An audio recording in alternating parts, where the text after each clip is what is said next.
My name is Kashmir Hill. I am a writer for Forbes, and I've been living for the past week only on Bitcoin, which is a virtual currency that's mined from the internet. Right now, I'm at one of the few places in San Francisco where I can spend my Bitcoin. It's called Sake Zone. It's a sushi restaurant. I organized a Bitcoin meetup, and I'm paying for this dinner with all of the Bitcoin that I've received this week. Can you tell me how you're involved with Bitcoin? Me and my roommate Kevin are currently creating an app that does live market trading data and also is a news aggregator. Trying to play the market a little bit here and there. So some speculating. Yeah. I'm trying to find better things to buy locally and stuff, which is proving a little bit hard. During the course of this week while I was living on Bitcoin, their store actually started accepting the currency, which was really a lifesaver for me because there weren't many places where I could get food. I read your article and said, oh, this is just terrible. Like, there should be somebody who has, everyday products that you can eat. The Internet Archive is a nonprofit library, lives and breathes the internet. When we were doing our fundraising, people said, can we give you Bitcoins? And we got about $2,000 worth of Bitcoins. That was kind of interesting.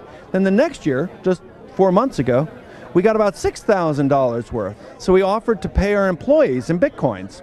And it turned out that 1/3 of our employees said yes. What do you think about the prospects for Bitcoin success? There has to be a really good reason for it, and in this case there is. Merchants pay a very, very high rate of cost to either handle cash or handle credit cards.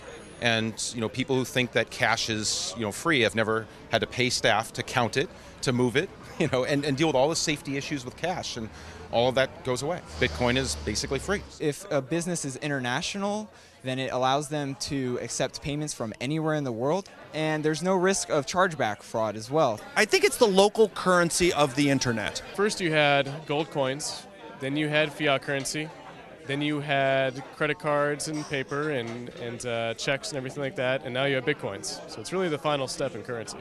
This isn't a big experiment. Let's have some fun with it. Let's circulate it so that we use it for as much as we can among ourselves and press forward the technology. So the programmers are now making new interfaces. It's where the World Wide Web came from, is very much feeling like what this Bitcoin thing is. I think the future is really bright. There's a really vibrant ecosystem that's coming up around this digital currency. There are a lot of competitive cryptocurrencies which could possibly take a little bit of the market share, but overall the enthusiasm and the infrastructure is all built around Bitcoin right now. Bitcoin certainly have enough momentum behind them to really have that market impact of being the next accepted currency. So right now I'm waiting to pay the bill at the sushi restaurant. The currency is not that stable. So can your app tell me what the current rate of exchange is with the US dollar and how much I'm going to end up paying here? Yes, it can. The current price of Bitcoin as of 1 second ago is 107.64. So it's falling. This sushi dinner is going to be a little bit more expensive than I expected. For today's transaction, we input an amount of the sales. This will tell 8.862. This is my blockchain wallet, and I'm going to scan from his QR code to pick up his address for the transaction. I'm going to plug in the amount of Bitcoin I owe and return, and I'm just going to send the payment. And that's how it works.